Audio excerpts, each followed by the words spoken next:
দিন হৈ ৰব সেই দিনটো হৈছে আজি কাৰণ হাত চাপৰি অভিনন্দন জনাবৰ কাৰণে আমাৰ ভাল ডেভেলপ হ'ল যাৰ কাৰণে আজি মোৰ বিজনেছটো যোনটো প্ৰজেক্ট মই ষ্টাৰ্ট কৰিছোঁ তাৰ পৰা বহুতখিনি আগবাঢ়ি আহিলোঁ। মই 2023 চনত যেতিয়া লেবৰেটৰী আৰম্ভ কৰিছিলোঁ। এইফালে খবৰ কেনেকুৱা? এইফালে বহিছে বহক। তাৰপিছত ঠিক আছে মৃগেন শৰণীয়া ডাঙৰীয়া, সন্মানীয় বিধায়ক অতুল শেষ হোৱাৰ পিছত আৰু চুক্তিত স্বাক্ষৰ কৰাৰ লগে লগে আমি আৰু 25,000 টকা আগবঢ়াম। আমাক আবেদন কৰিছিলে সেই কামত পুঁজি আমি বিনিয়োগ কৰিছোঁ নে নাই, বেংকৰ লগত আজি আমি ইয়াত সমবেত হৈছোঁ। আমি যদি পুঁজি বিনিয়োগ তৃতীয় কিস্তিৰ ধন আগবঢ়াম। এবছৰ পিছত CM 2.0 দৌৰিম, তাতো আমাক শক্তি লাগে কাৰণ দৌৰিবৰ কাৰণে আমাক ষ্টেমিনা লাগে। দৌৰিম, তাতো আমাক শক্তি লাগে কাৰণ দৌৰিবৰ কাৰণে আমাক ষ্টেমিনা লাগে।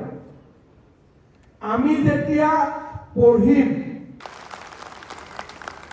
আমি সহায় কৰিব পাৰিম নে নোৱাৰিম? যদি আপোনালোকে মোৰ লক্ষ্য হ'ল ধন্যবাদ, জয় হিন্দ। আৰু আগত আহিব লাগিব আগত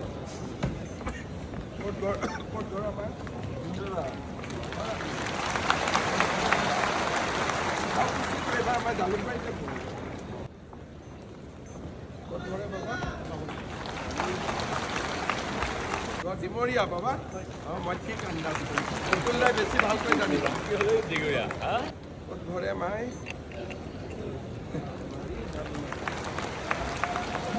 ক'ত ঘৰৰ মা ক'ত ঘৰৰ মা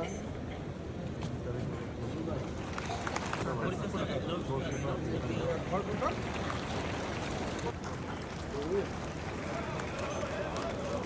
গ্ৰহণ কৰিব পৰবী দাসে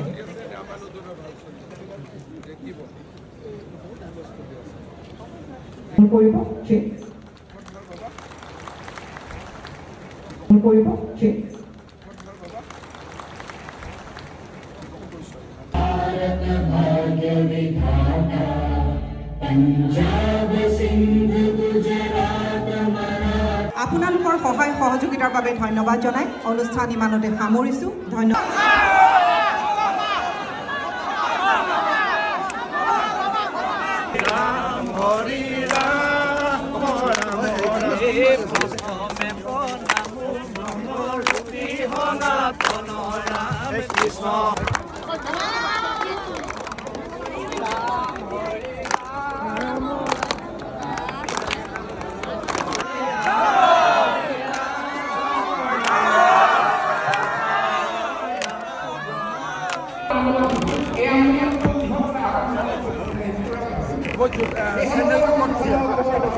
মই গুৱাহাটীতে পিন্ধি আহিছোঁ।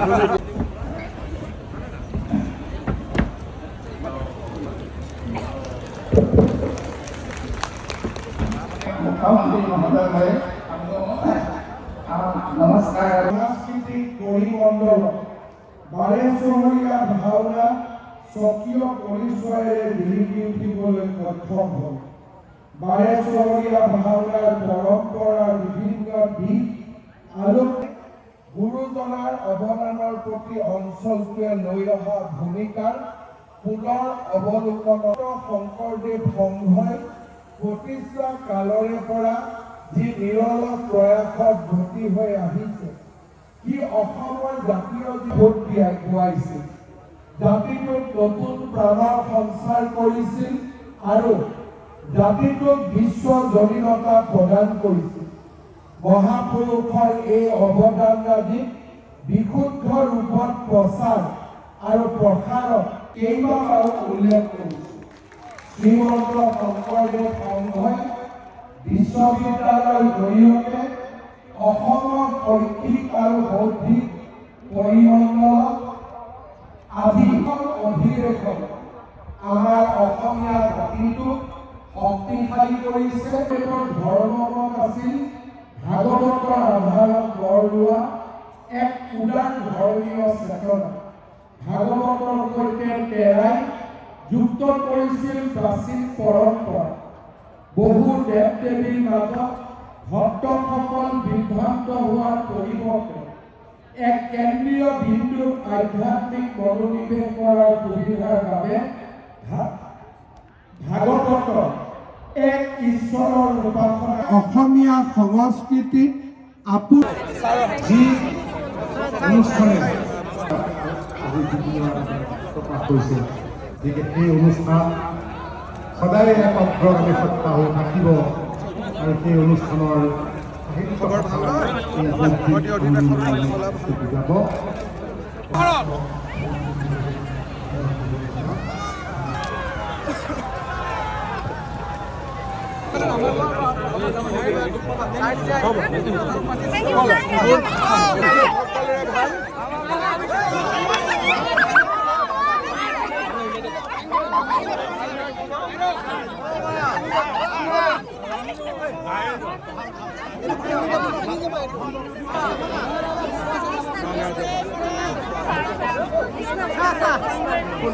কিহৰ PFC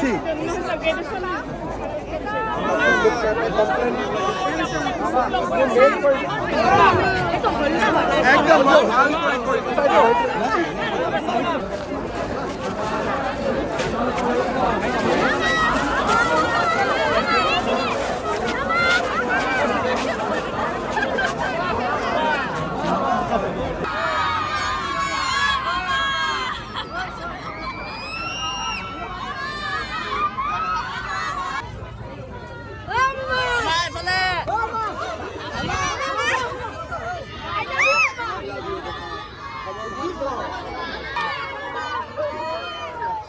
খবৰ ভাল।